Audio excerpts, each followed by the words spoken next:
Bonjour tout le monde, c'est Maud, on se retrouve pour un nouveau point lecture dans lequel je vais vous parler exclusivement de lecture du PLIB 2021 puisque avant de présélectionner 25 titres, j'ai essayé d'en lire un maximum. Donc aujourd'hui je vais vous parler de Rocaille de Pauline Cidre, paru aux éditions Silex. Je vous parlerai ensuite de Alana et l'enfant vampire de Cordelia, paru chez Scrinéo.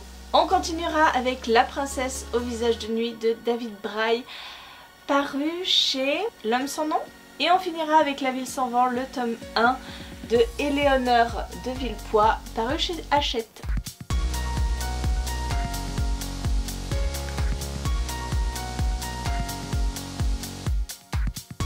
Allez, on commence tout de suite avec Rocaille. Ce livre a fait beaucoup parler de lui sur le Discord. Je sais que beaucoup l'ont aimé et ça ne m'étonne absolument pas qu'il se retrouve dans les 25 sélectionnés. Nous sommes dans une histoire de fantasy où nous sommes dans un monde assez vide, assez terne. Plus rien ne pousse, tout est infertile sur cette terre. Il y a simplement la lignée des rois verts. Ces rois arrivent à faire pousser, par leur simple volonté, des arbres à fruits, de la nourriture en abondance qu'ils distribuent au peuple. Sauf que le dernier roi vert, celui qui est sur le trône, vient de se faire assassiner, il a été empoisonné. Et la lignée semble un petit peu compromise. Alors il a toujours sa sœur et son frère, mais son frère semble être devenu fou d'avoir assisté à cet empoisonnement. Et sa sœur semble un petit peu dans l'embarras puisqu'elle va devoir se marier avec un des conseillers de son frère. Simplement, après être mort, le roi va être ressuscité par une sorte de bande de malfrats aux ordres de la sœur du roi. Sauf que bien sûr il va ressusciter mais va continuer à être un petit peu mort, hein. Clairement son corps va continuer à pourrir. Oui, il continue à vivre, il a le droit à 8 morts, mais du coup il n'est pas en meilleure forme, hein, quoi qu'il arrive. Bref, sa quête va le porter à rechercher le dernier magistre. Les magistres, c'est un peuple qui a été décimé par les anciens rois verts, les premiers rois verts, puisque ils étaient porteurs de magie, et d'une magie un petit peu similaire à ce que prônent les rois verts. Bref, voilà, la quête ça va être de retrouver le dernier magistre qui existe pour que le roi se sente un petit peu revivre auprès de lui et qu'il puisse reprendre sa place de roi. Voilà, je vous ai fait un très gros résumé de ce livre. Je l'ai beaucoup aimé, c'est passé assez bien avec moi. J'ai beaucoup aimé tout ce qui était univers dans ce livre, puisque c'est assez particulier. Ce roi qui va mourir plusieurs fois et qui va se retrouver confronté à la magie des magistres, qui va comprendre un petit peu son héritage et qui va comprendre aussi qu'il était assez oisif, qu'il ne faisait pas grand chose pour son peuple et qui va se découvrir une envie vraiment de gouverner. C'était sympa, le magistre je l'ai beaucoup aimé, ce gars un petit peu paumé qui ne sait pas pourquoi il existe, pourquoi il est là et qui a toujours été rejeté, déjà presque abandonné par sa famille dès le départ, dès qu'on a vu qu'il était magistre. C'était très intéressant du point de vue psychologique des personnages, puisque vraiment il y a un travail là-dessus. C'était une histoire très intéressante que j'ai bien aimé. On savait pas trop sur quel pied danser, on savait pas si les gentils étaient vraiment gentils, les méchants méchants. Bref, voilà, c'était pas manichéen, on n'avait pas le bien d'un côté, le mal de l'autre, on se posait toujours des questions. Et c'est une histoire qui m'a beaucoup plu. On continue avec Alana et l'enfant vampire. Alors ce livre aussi a été présélectionné, enfin sélectionné dans les 25. Ça m'a étonné de le voir là, mais après l'avoir lu, c'est vrai que moi je l'avais pas sélectionné, mais quand je l'ai lu, j'ai beaucoup aimé ma lecture. Alors à la base je suis en partenariat avec Scrinéo et c'est vrai que je ne l'avais pas demandé. Peut-être parce que les vampires, c'est pas du tout mon truc. Je n'arrive plus à me mettre dans des histoires de vampires, clairement.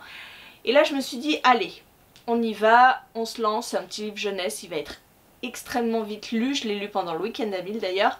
Et j'ai passé un bon moment avec, parce qu'on est dans une histoire un petit peu atypique. C'est pas l'histoire banale d'une fille qui rencontre un vampire, non, c'est pas pareil.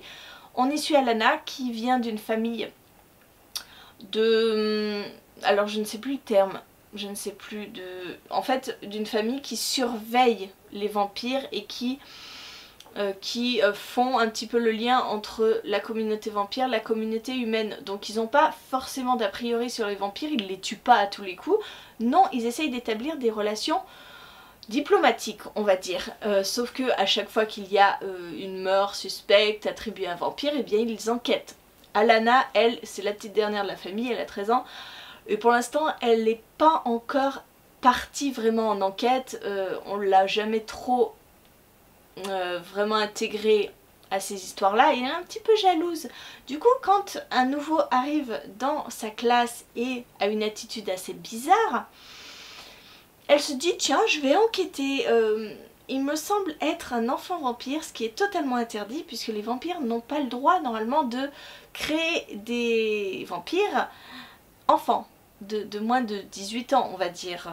C'est plus permis, il y a eu des dérives. Et Alana va se lancer dans cette enquête. Et j'ai passé un bon moment, franchement, c'était très agréable à lire, la plume est fluide. C'est intéressant parce que Cordelia... Si vous ne la connaissez pas, c'est une youtubeuse qui prône vraiment tout ce qui est LGBTQ+, etc. Donc elle est à fond là-dedans pour l'égalité des droits, pour faire prévaloir tout ça. Et dans son roman, on a une jeune fille à la base, la meilleure amie d'Alana, qui ne se définit pas comme garçon, qui ne se définit pas comme fille et qui veut être nommée Yel. Voilà le pronom qui a été créé pour les personnes qui ne se sentent pas filles, qui ne se sentent pas garçons. Et je trouve que c'est abordé très facilement et très intelligemment. On ne vous impose pas quelque chose, on voit un petit peu la réflexion de cette jeune fille pour se dire voilà, je ne suis pas comme ça, je ne suis pas comme ça. Si vous pouviez me comprendre, voilà quels sont les faits. Et c'est bien, je pense, pour la jeunesse de voir un petit peu cet aspect-là, de se dire qu'on n'est pas cantonné à un genre et qu'on a le droit d'être qui on est. C'était sympa, c'était très bien abordé. Et puis l'histoire de l'enfant vampire aussi était abordée d'une façon sympathique. Voilà, il n'y avait pas de haine. On voit des vampires qui font pas de super jolies choses, mais en même temps qui sont pas forcément méchants, qui subissent un peu leurs conditions de vampire. Non, c'était chouette. Franchement, ça se lit très vite et j'ai passé un très bon moment. Après, c'est pas le livre du siècle où il y a une intrigue énormissime et où on est accroché à l'enquête. Non, mais franchement, c'est bien passé. On continue avec La princesse au visage de nuit. C'est le premier livre de l'auteur que je lis, alors que dans ma palle, j'ai quand même son premier, hein, Le garçon et la ville qui ne souriait plus, que j'avais acheté... Non, que j'avais pas acheté, que j'avais gagné grâce à Lynx, et je ne l'ai pas lu. Ça me faisait un peu peur parce qu'on m'avait dit que l'auteur avait une plume très poétique. Et je me suis dit, ouh, est-ce que ça va me plaire? Ça va être lent, ça va être peut-être étrange. Et pour La princesse au visage de nuit, c'était... j'ai lu ce livre... Alors est-ce que je... Oui, je l'ai lu avant Halloween. Je l'ai commencé avant Halloween en me disant que ce serait une lecture parfaite. Et j'ai bien fait parce que c'était vraiment une lecture parfaite. Il est, lui aussi, dans les 25 sélectionnés. Donc, dans La princesse au visage de nuit, on va y suivre un jeune homme qui va revenir dans son village natal à la suite de la mort de ses parents. Ses parents ont eu un accident de voiture. Lui, il ne les côtoyait plus depuis une dizaine d'années. Il s'était exilé, il était parti à Paris. Et il revient pour les obsèques de ses parents. Et il a toujours cette rancœur, cette haine pour ses parents alors qu'ils sont morts. Puisque 10 ans plus tôt, on l'a retrouvé errant dans la forêt de la princesse du visage de nuit, une légende locale. Et ce garçon, eh bien, il est ressorti de là sans ses amis. Il était parti avec 2 amis qui ont disparu à jamais. Il est sorti de là, dérouté, et on a compris qu'il avait subi des violences. Il avait des cicatrices de brûlures de cigarettes partout sur son corps. et on s'est aperçu qu'il était violenté par ses parents. Donc voilà, il a été placé ailleurs et il est parti vivre sa vie à Paris. Et il revient dans ce village pour dire au revoir à ses parents qu'il est. Et il va se retrouver confronté à l'enquête de la mort de ses parents et il va se retrouver impliqué puisque on le suspecte d'avoir trafiqué la voiture de ses parents. Ressurgissent de là pas mal de réminiscences, il va chercher à comprendre ce qui s'est passé cette fameuse nuit, pourquoi lui est ressorti de ses bois et pas ses amis, qu'est-ce qui leur est arrivé en rapport avec l'accident de ses parents, qui est le meurtrier, qui a pu faire tout ceci. Bref voilà, c'est une enquête un petit peu surnaturelle auquel on va assister et j'ai bien aimé parce que ça m'a filé des frissons, je vous jure, même en début de livre. Et c'est pas un roman horrifique, mais ça m'a mis des frissons de voir ces trucs qui arrivaient, d'essayer de comprendre ce qui avait pu se passer.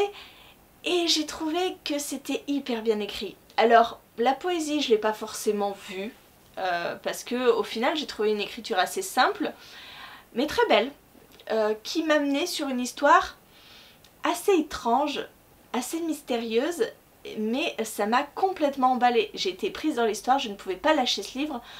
Donc franchement, une super lecture et je suis très contente que ce livre fasse partie des 25 parce qu'il mérite sa place.